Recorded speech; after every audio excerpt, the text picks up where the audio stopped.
Konnichiwa and welcome to episode 43 of the Leadership Japan podcast, and I am your host in Tokyo, Dr. Greg Story, president of Dale Carnegie Training Japan, and much more importantly, you are a student of leadership, highly motivated to be the best in your business field. And if you would like your own access to 102 years of the accumulated wisdom of Dale Carnegie Training, it is available to you free through our white papers, guidebooks, reports, training videos, blogs, course information, plus much, much more. Please go to japan.dalecarnegie.com and check it out.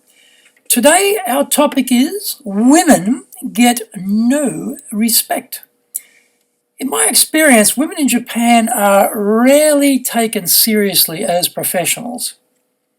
Their insights, ideas, and opinions are not often sought after by their bosses. Passivity and order-taking are encouraged, and the old axiom about women in the workplace, there to be bedded or wedded, doesn't seem to have changed much since I arrived here in the late 1970s. Among most businessmen, being confident and asserting your opinion is seen as forthright and generally admired. The same attributes in a woman are scorned. Harridan is probably one of the more polite descriptors. Of course, it is wrong, unfair, biased, discriminatory, outrageous, and by the way, good luck waiting for men to change. While you are waiting, here are some useful ideas pioneered by Dale Carnegie over 100 years ago on how to hold your ground when disagreeing with men and to avoid being stereotyped, excluded, ignored, or dismissed. Learn how to maintain your viewpoint and be seen as a business professional with a valuable insight into any problem. During disagreements, women are more emotional than men. Really? In my observation, men are quick to emotion too. They express it as anger, frustration, short temper, swearing, nasty comebacks, vicious one-upmanship, etc. Generally speaking, when we are too fast in our response to another's differing opinion, we get ourselves into trouble.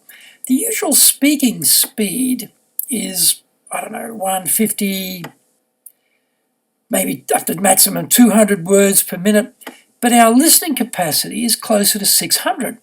So in the gap, we are thinking very quickly, picking up the threads of where a conversation is going, and we can find ourselves perfectly ready to weigh in and disagree with our interlocutor. We're often so quick, we manage to cut them off before they have even finished. And through either words or body language, we strongly signal our dismissal of their position. While we can admire the speed and efficiency of all this latent brain power, this is not particularly effective. For most men, as soon as they hear the vaguest hint of a no, but, however, or sense rejection or disagreement, etc., they just stop listening and their brains go into overdrive with all of the reasons that you are wrong and they are right. We really add fuel to the flame because often we blurt out the no or but and then haplessly try to supply the valid reason behind that. Well, the latter just simply goes unheard as our counterpart goes temporarily deaf and totally concentrates on formulating their spiffy comeback. So, the first thing we have to learn is to slow down. When you want to disagree with a man's idea, suggestion, recommendation, or policy, don't jump in. Wait until he has exhausted all he wants to say. Now, for clever, high-paced people, this can be excruciating. Think of all the people you know who can very handily finish your sentences for you. Hey, maybe you are an expert sentence finisher yourself for others. Well, learn to be patient. We need to put a cushion between the last word they speak and the main body of our rebuttal. Now, this is only a few seconds, say 4 or 5. So it does not seem to be an unnatural delay in proceedings. What we are doing here is stopping ourselves from blurting out the very first thing that comes into our head. This blurt is really the best structured or considered response. How do we arrange that cushion and appear completely natural? It is simple. We vocalize a comment while we are thinking at the same time about what we want to say. The comment, however, has to be such that it does not inflame the disagreement. We make a remark that neither agrees nor disagrees with the opinion just expressed, and one which is almost impossible to argue with. For example, you hear the comment on your wonderful new shiny idea, "There is no way we have budget for an expense like that at this time of the year. Really, what are you thinking, making a ridiculous suggestion like that?" Well, hearing this, we may contemplate going into gunplay at close quarters and start blazing away, denouncing this affront on our person and his temerity in dismissing our idea. This is where we need the cushion. What we say is something like this. We make a very good point that how we allocate the budget is a critical decision for the company. Well, that's a hard one to argue with, isn't it? It buys you valuable thinking time and better prepares you for what you are now going to say. By the way, in those few seconds, we need to quickly revisit the possibility we could be wrong, to inquire to ourselves why we hold the opinion we do, and to consider our position before making a response. We can do all that in 5 seconds. Actually, we can do it without much difficulty. Before venturing forth with our counter to his opinion, we play a clever move, not dissimilar to castling in chess. We change the goalposts on him. We don't launch into a comeback featuring sparkling revelations as to why we are totally justified in holding our position. We tell a story instead. Most guys are pretty simple, so even they can usually follow a story. This story is actually an artfully disguised context for our opinion.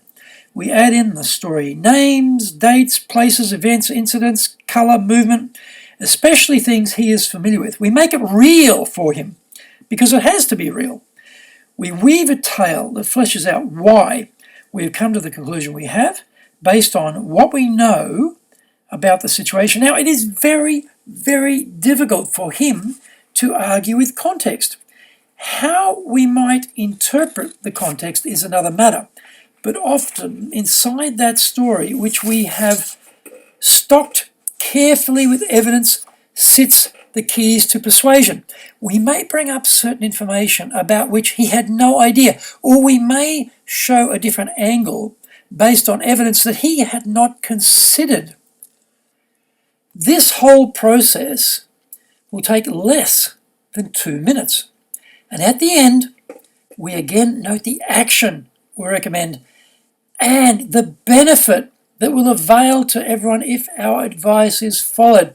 This close takes about 10 seconds, and we finish with the benefit because we want them to have the positive ringing in their ear as the last thing they hear. So back to the example. Their statement: "There is no way we have budget for an expense like that at this time of the year. Really, what are you thinking, making a ridiculous suggestion like that?"